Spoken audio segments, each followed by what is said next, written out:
Yes. Today is the topic of properties of determinant. The determinant is always a square matrix. The first property is if A is a square matrix, then the value of a determinant and its transpose are same. Let me suppose that A is a square matrix. Value of a determinant and its transpose are same. In other words, if we expand the determinant row wise or column wise, then the value of the determinant will remain same. For example, let me suppose that A is a square matrix whose elements are 1, 2, 3, 3, minus 1, 2, 0, 1 and 4, and its transpose is, in case of transpose, first row change into first column, second row change into second column, and third row change into third column. Now we find out the determinant of A. Determinant of A, now we expand it. 1, minus 1 into 4 and 2 into 1, then minus 2, 3 into 4 and 2 into 0, plus 3, 3 into 1 and 0. If we simplify it, then we get the value is minus 21. Similarly, if we find out the determinant of its transpose, now we expand this determinant of A. 1 into minus 4 minus 2 minus 3 into 2 4 are 8 minus 3 and 0 into 4 plus 3. Again we simplify it, then we get the value is also minus 21.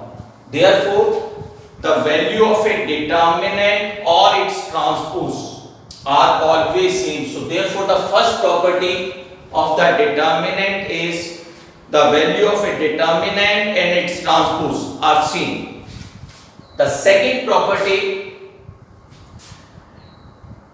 if any two rows or columns of a determinant are interchanged, any two rows or columns of a determinant are interchanged, then the absolute value of the determinant is same, only the sign is changed. For example, in the same question, let me suppose that determinant is A11, A12, A13, A21, A22, A23, second row, A31, A32, A33. And if we interchange R1 and R2, or maybe R2 and R3, or R1 and R3, in other words, either we interchange any two rows or any two columns. Rows are interchanged by rows and the columns are interchanged by columns. If R1 is interchanged by R2, these two rows are changed. Second row becomes the first and first row becomes the second.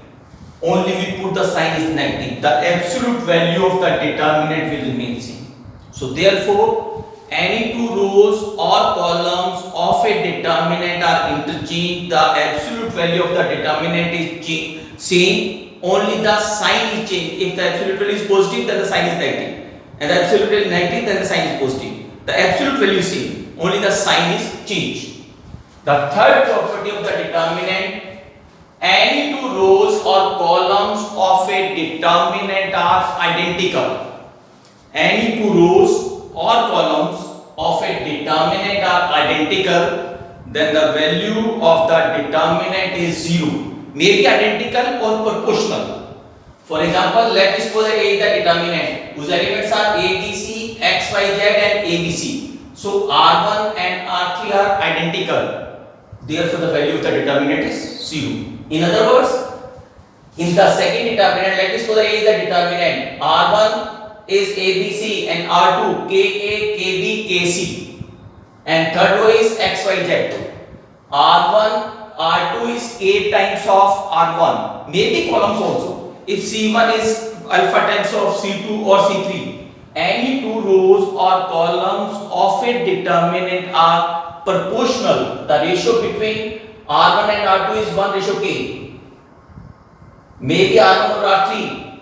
So therefore, in a determinant, any two rows or columns of a determinant are either identical or proportional, then the value of the determinant always becomes 0.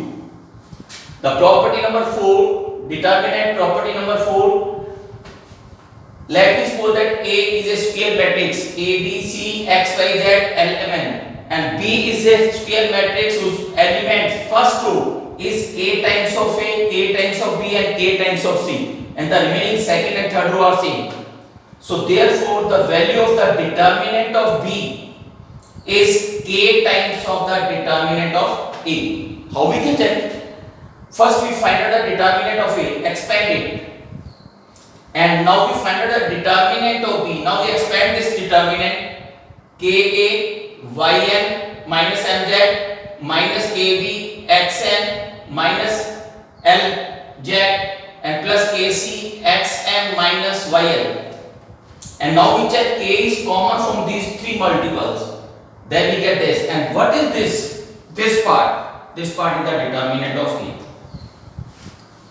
So if in two determinants, if any row or how we take the common from the determinant. So what is the relation between A, determinant of A and determinant of B? So therefore the determinant of B equals to K times of determinant of A. Or in other words, if we take the common from the determinant in a matrix, how we can take the common? If any constant is multiple of all the elements of the matrix, then we take the common. But in the determinant, the common is always taken from either row wise or column wise. So therefore in R1 K is common. So therefore determinant B is K times of determinant of A. This is the property number 4. And the fifth property, in a determinant, any row or column of a determinant represents the sum of two or more than two elements, then it always represents the sum of the two or more than two determinants. For example, like this for determinant A whose first row becomes x plus alpha, y plus beta, z plus gamma. Second row L, M, N, and third row A, B, C. So it is also break the first x, y, z, L, M, N, A, B, C. Then the second element of first row alpha, beta, gamma, L, M, N, and A, B, C. Any row or column of a determinant represents the sum of two or more elements. Then it also represents the sum of two or more determinants. This is the property number 5. And the sixth property, let us suppose that property 6 is very important in the determinant. Let us suppose that A is the determinant is. In a determinant, any row or column of the determinant multiplied by a scalar and added to any row oblique column. Row is added to the row and column is added to the column. Any row or column of a determinant multiplied by a scalar and added to another row or column, then the value of the determinant will remain same. For example, in this determinant in R1 plus K times of R3, third row multiplied by K and added in R1. So x plus AK, y plus KB, z plus KC. The remaining elements are same L, M, N, and B, A, B, and C. The value of this determinant always becomes the same. How we can prove it? Now we start from this part. X plus KA, Y plus KB, Z plus KC, L, M, N, A, B, C. We expand this by the property determinant number 4, property 4. First row becomes the sum of two elements. So X, Y, Z, L, M, N, A, B, C plus KA, KB, KC, L, M, N, and A, B, C. Is it clear? Now, by using the property in this determinant, R1 and R3 are proportional because in this property R1 equals R3 to this R1 and R3 are proportional. R1 equals to KA, KB, KC. K is common, then ABC, and third row is also ABC. Third row is also, so R1 and R3 are proportional, and by using the property 3, any two row or column of a determinant are identical or proportional, then the value of the determinant is 0. Therefore, this part is 0. And what is this? This is the determinant of A. This is the determinant of A. Okay?